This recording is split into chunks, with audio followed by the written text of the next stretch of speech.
Welcome to Rome.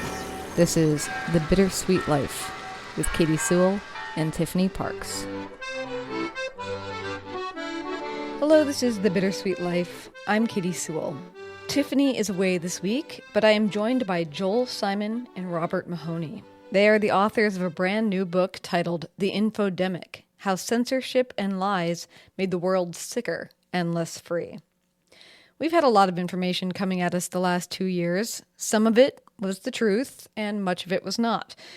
You'll find that this is a global conversation, comprised of stories from all over the world, and it's also an examination on how censorship affected all of our individual experiences with COVID-19, no matter where in the world we live. I conducted this interview in concert with Town Hall Seattle. They have a wonderful podcast full of intellectual examinations and great guests. It's called In the Moment. And if you want more conversations like this one, I encourage you to subscribe.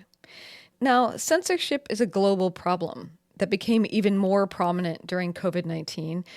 And it's not just the censorship like you imagine. I started this conversation asking the authors to define two different types of censorship that they write about.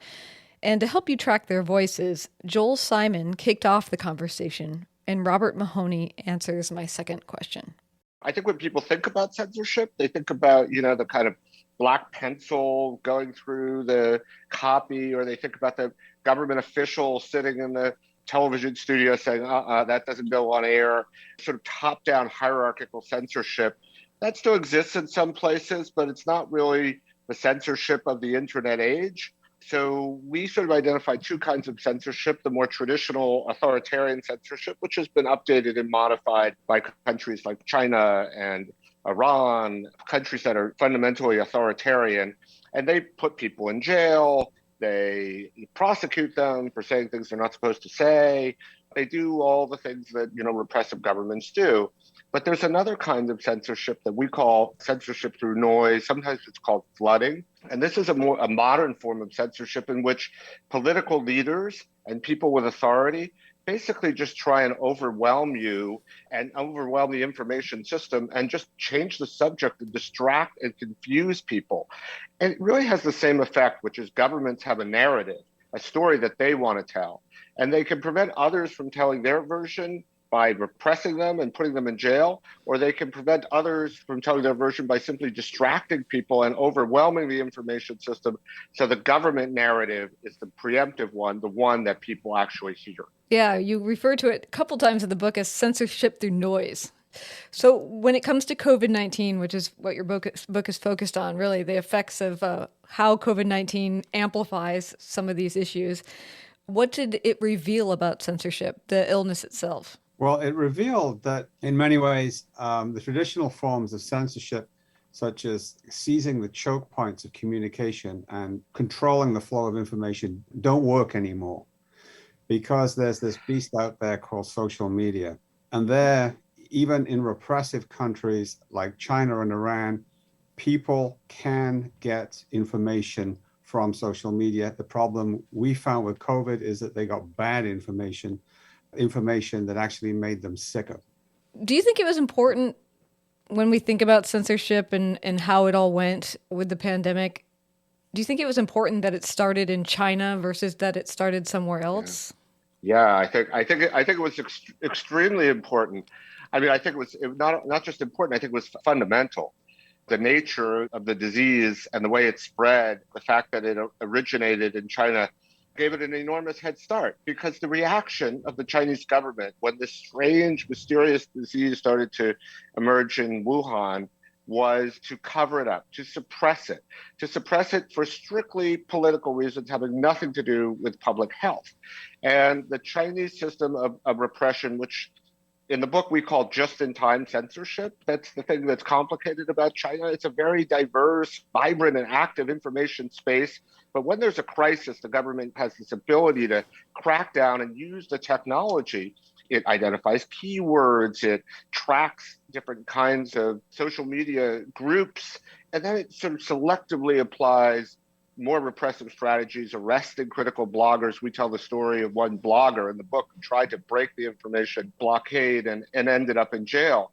So it really got a head start because the reaction of the Chinese government, at least initially, and their strategy changed as time went on, but their initial reaction and their knee-jerk reaction was cover up, suppress information, manage the crisis by censoring it. And coupled with that great ability that Chinese state has to control information, it also, because it's the world's leading surveillance state, it has wonderful, from its point of view, social control mechanisms. It was literally welding some people's doors shut to keep them inside. That anger couldn't find political or expression. And so the fact that it happened, that the virus first emerged in China, meant that you had information control, political control, and social control to institute this policy, which the Chinese call zero COVID. You could not have implemented that policy in most countries around the globe because they don't have those three incredible mechanisms in place. So all that meant that the lid was kept on COVID for longer than it should have been, depriving the World Health Organization, depriving epidemiologists, virologists of the vital information that they needed at the very beginning in December and January of the outbreak to stop it from spreading. So we didn't know about it until it had already spread, by which time it was too late. If I could have one other point, because it's such a rich area, I think that the fact that the Chinese government so actively covered up the outbreak actually created the fodder for some of the wild conspiracy theories that just sort of spread along with the disease. You know, did this emerge in a lab? Was it a naturally occurring mutation? Is it airborne? What are the symptoms? All of these questions were not known at the outset because of China's information strategies. And that created fertile ground for governments around the world to exploit the confusion, to create their own conspiracies, and just people who were upset and confused and terrified, frankly, to tap into all of these sort of conspiracy theories, which really undermined the creation of a popular consensus and limited government action in the initial phase of the disease. Yeah, and just to identify, yeah, go ahead. I'm just going to identify your voices, though. That's Joel Simon right there. And go ahead, Robert Mahoney. Oh, I was just going to add that in terms of the spread of the virus and news about it, once it became clear that the virus had come from China, China trained all its enormous propaganda artillery on making sure that it controlled the narrative globally. It shut down any discussion about the theory that this virus might have jumped from a lab, to the point where even to raise it could be dismissed as being anti-Chinese or racist. It then kept control of that narrative for the longest time to make sure that the authorities in Beijing weren't blamed for this, what was turning into a worldwide disaster. So we can't underestimate the power of the Chinese propaganda and censorship machine. It's truly awesome if you see what it can achieve. You do talk about a lot of different countries and their approaches, and I understand why China wanted to control how it was perceived by the rest of the world so dramatically. What I think is sometimes confusing is why was there nearly a universal desire in so many countries, nearly universal, all of the leadership trying to downplay the disease? Do you have a sense of why was that a common thread across the entire world in every type of government? I think the reason that happened, I will say that one of the strange things about the disease was that it's a global pandemic, but the responses were very much aligned with national governments and political systems that existed in a particular country. But I think one thing that sort of united all of the different countries around the world that engaged in this, I would call it an unprecedented wave of repression. Rob and I called it the COVID crackdown. The reality was that at the initial phase, when very little was known about the disease and how to contain it or treat it or protect people against it, the only tools available to governments were things like lockdowns and restrictions on movement and association that would have grave, grave consequences for the economy. And those consequences would be politically costly.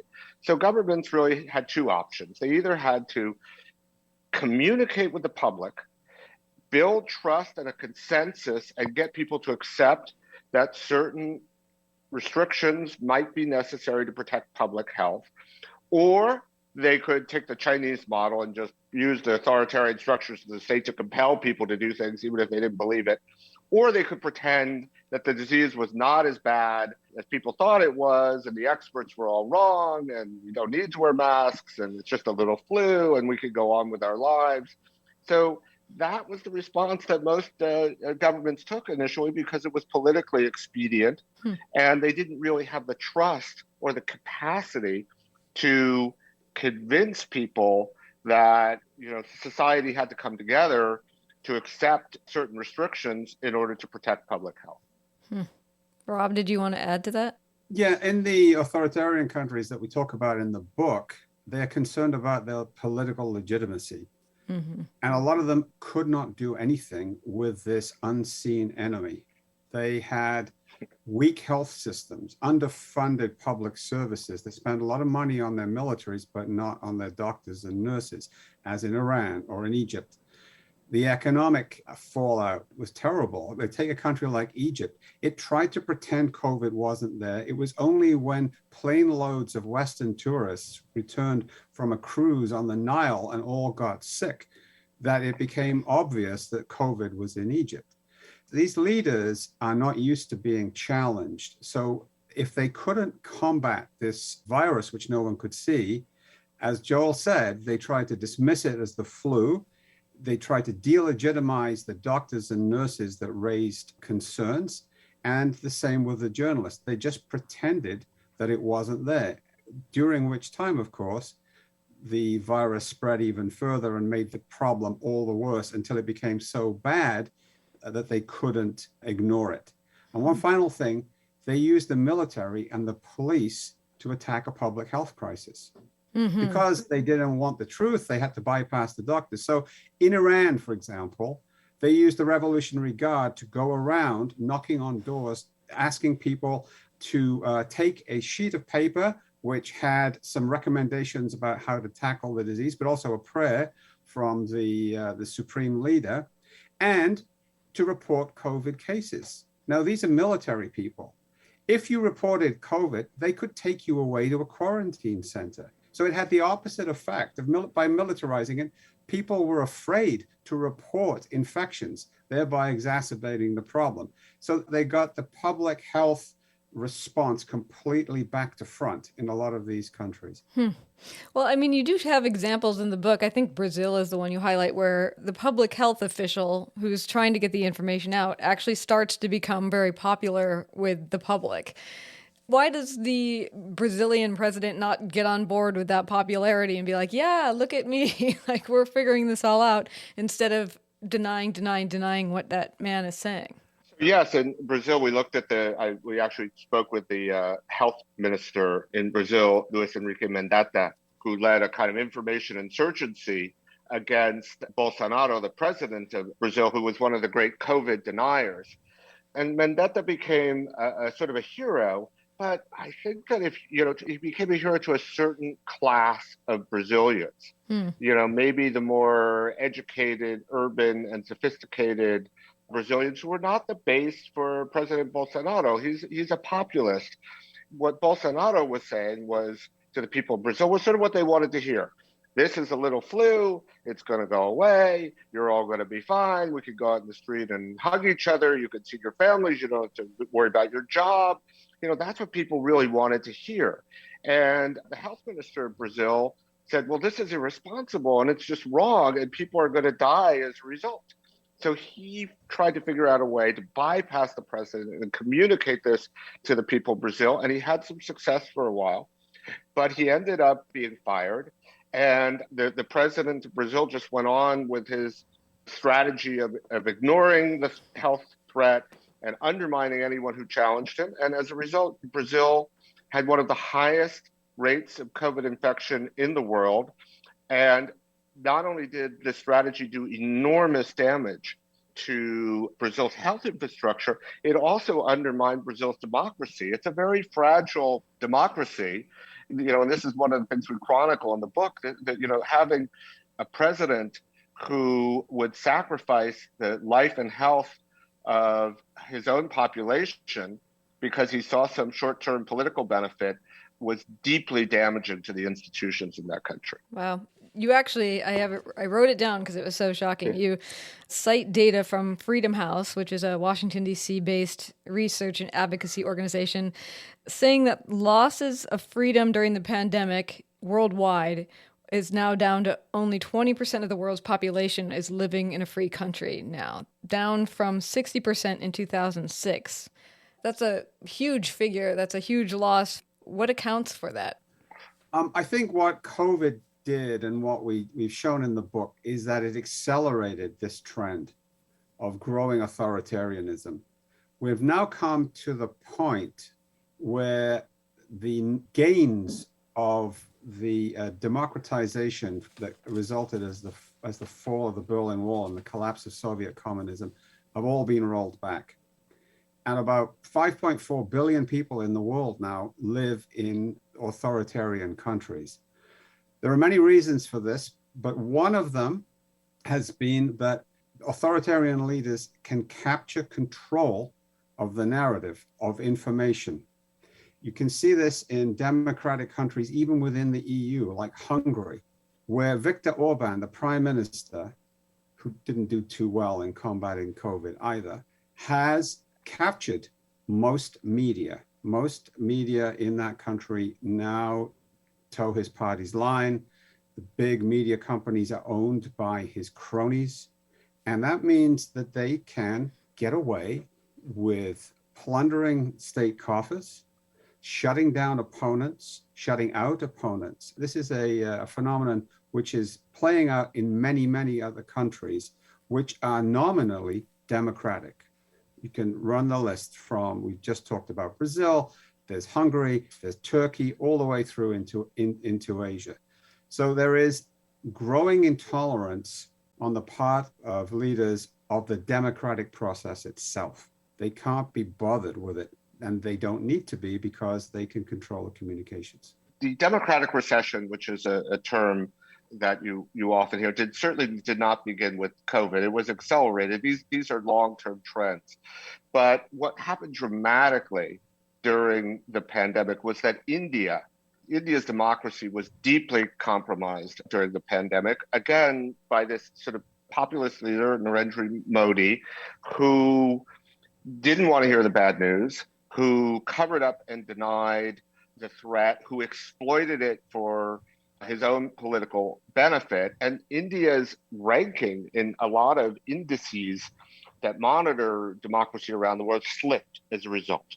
So India, with 1.2 billion people, slipped into the partly free category, from the free category, according to the Freedom House calculations. And because of the size of that population, the number of people around the world who now live in free societies declined dramatically. You have other sections in the book. One of them's on surveillance, one of them's on trust, and one's on local news. I kind of want to touch on each one before we're out of time. But since we're talking about this, how would you say the pandemic accelerated the possibilities of state surveillance during this period? Enormously. In writing this book, I came across a term which is quite chilling, which is biomedical surveillance. And that's something which has come up as governments have turned to technology to try to tackle the disease. And my fear is that some of the measures that were introduced during the pandemic to contact trace people for possible infections, to ensure that people were observing quarantine or wearing masks or weren't infected if they entered a shopping mall, some of those technologies will remain with us. And we look at examples in India and in Israel, not to mention China, where this is actually the case. One of the big problems that happened during COVID is that some 30 to 50 countries rushed in these technical solutions to try to monitor the spread of the disease and stop it without giving adequate consideration, let alone public debate, around the consequences of those incredible intrusions into privacy. So some of these apps, for example, that we were asked to download on our phones could track our location through geolocation. Some of them could be manipulated, leave us open to hacking. There were few safeguards about the kinds of data the governments were either taking from us or asking us to give. Where would that data be stored? Who would have access to it? And how long would they keep it? These concerns remain to today. Let me give you an example from Singapore, which is a very technically advanced society. And they introduced an app called Trace Together, and they asked people to download it onto their phones. People were skeptical, and this was voluntary, and they didn't take up the government's request. It was their way of protesting something that they didn't like. So the government made it necessary. So people had to download it. And they were told this is a Bluetooth application where your phone with your information on it will speak to someone else's phone with their information on it if one of you is infected and warn you. It turned out then that wasn't good enough, and they needed to know where you were and where you were going. So they then introduced a second QR code system that you needed also to have, which could geolocate you. And without that second system, you couldn't enter a shopping mall, public spaces, restaurants. So having told people that this was safe and it was one application, it then became two. And then the government said, well, of course, this information is secure. It then turned out that the police had accessed this information to catch a criminal or a prosecution. No one knew that the police would have access to this. So you see where we're going on this very slippery slope. We're asked to give up privacy in the name of public health, but we're acting on trust. And trust, as we say in the book, is one of the commodities that's in real short supply during this pandemic. Singapore example is repeated across many countries. And we've ended up, I believe, especially in semi-free, mildly authoritarian countries, with technologies that we don't know where they will lead. And it's become normalized for us now to give our personal health information to companies on behalf of governments or to governments directly and have that stored in places and on servers that we don't know where they are and what they're doing. Wow. Yeah, I mean, trust. That is another big topic in the book of, I mean, it's almost too big a question to ask, but what happened to trust during the pandemic? The problem was that the most important attribute that a government has during the initial phase of a pandemic to fight against it, according to the playbook compiled by the WHO, is communication. Is essentially convincing people, unless you're China and you can compel people, most governments, that's the only tool they have to convince people to change their behaviors in ways that protect public health. And that ability to communicate is made actionable through trust. The playbook for a pandemic is to amplify the reach of experts and to increase trust in those experts so that societies can reach a consensus and so that people believe what they're being told by their authorities. The exact opposite happened because trust had already, been exploited and compromised and undermined. And, in the book, we look at the case of the United States. I mean, this is a global book, but I think the way trust was exploited and compromised and undermined, the United States was really a case study. I profile an individual in the book. Rob and I together, we look at this former police officer, now a college professor, who is kind of trying to make sense of the information that he's getting from government officials. And ironically, he says, because I was in law enforcement, I really don't trust the government. So I don't really believe the things that governments tell me. And what we found is, I think people who are on one side of this issue or another, they may sort of have trouble understanding how people come to believe things that strike them as just clearly just wrong. For example, that hydroxychloroquine is an effective treatment for COVID-19. But it's not that, somebody who believes one thing will stumble on, something else online and say, oh, I believe that now. It's about the community that they're a part of. It's about their peers. It's about the network of people with whom they associate. And so if people within that community adopt a certain set of beliefs and latch on to information that reinforces that, it's really, really hard to break out of that bubble. And that's what happened in the United States. We became tribes, like, to use masks as just one example, and there are many others we could point to. Your mask became an emblem of your political identity. And it was true on both sides.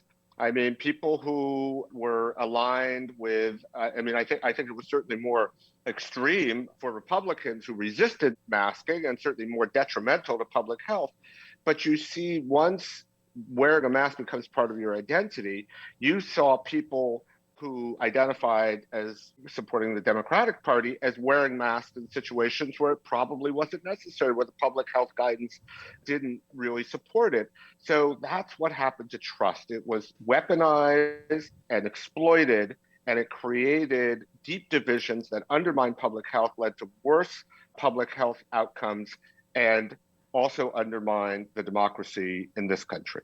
Yeah, I think I don't remember who you were quoting, but you have someone saying in the book that belonging was almost more important than truth. It's 100%. People who are not immersed in this debate don't really see it that way. They just like, how could people believe this thing? But it's really about who the people who are part of your network, what they believe. And if they believe something, they've latched on to some idea, it's very hard to disabuse them. Going back to the example of the man that you were talking about, the former police officer, when I was reading his story, I was thinking we all very much like to think that we are very rational in how we gather our information and how we make our decisions for ourselves in choosing what we believe. But how are we absorbing this misinformation? How are we, even if we think that we're doing a really great job educating ourselves, how are we ending up in the wrong place?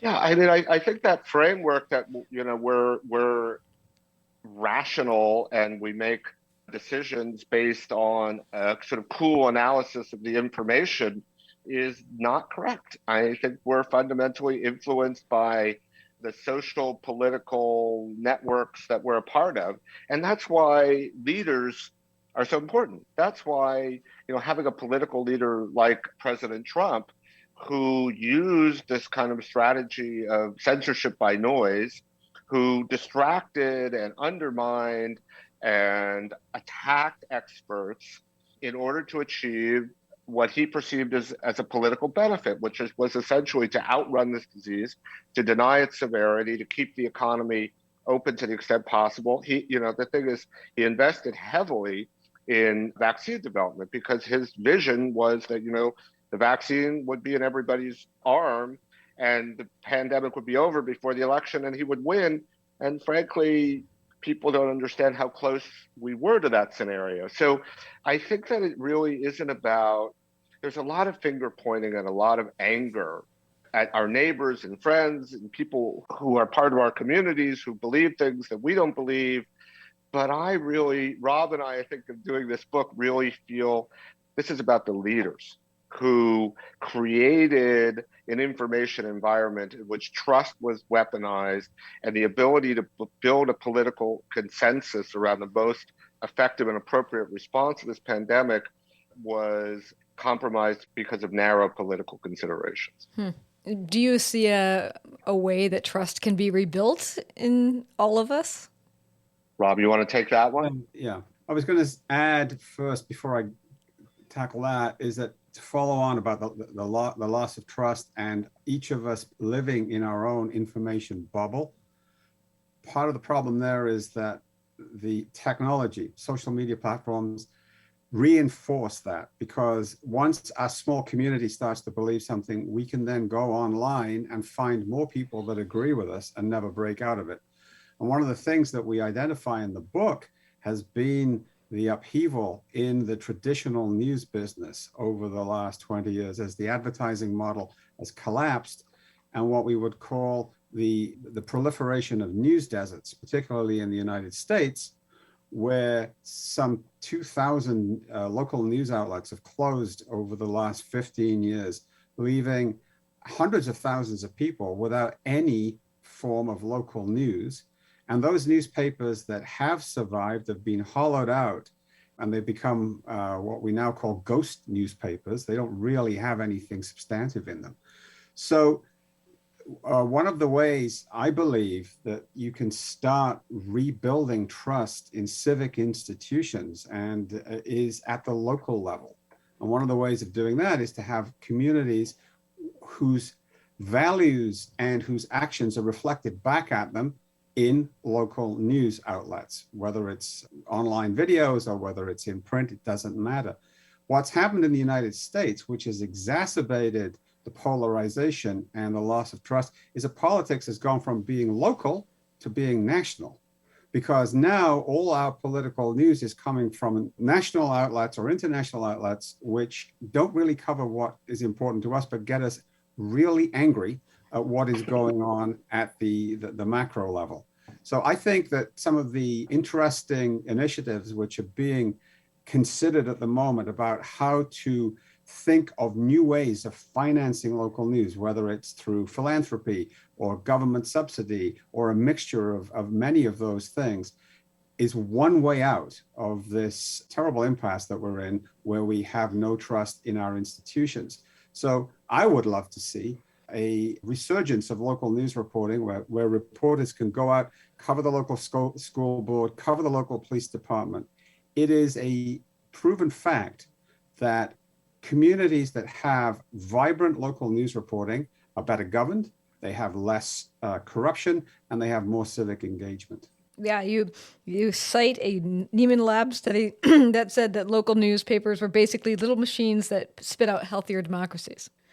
As a person who comes from a journalistic background myself, I've watched the demise of local news in many ways for years. But how does the pandemic end up spurring that along?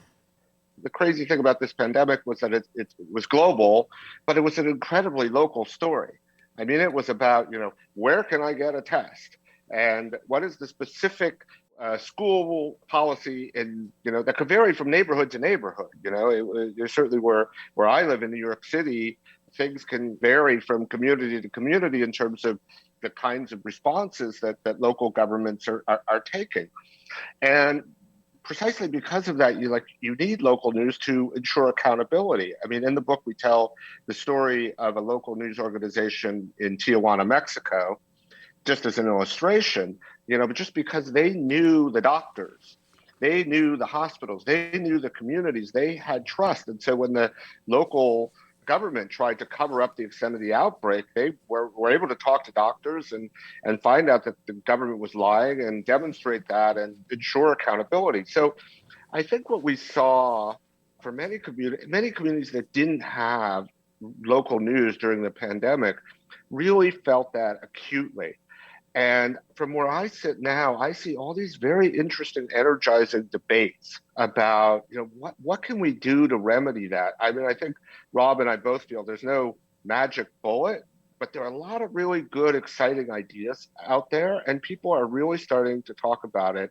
And if there's one single thing, coming out of this pandemic and thinking about the role of information and the kind of world we want to have and the world we want to live in post-pandemic, it's a world where we have rich information options, in which we're better informed about our communities, in which we're able to more fully participate in the civic life, and in which our leaders it's much more challenging and difficult for them to mislead us.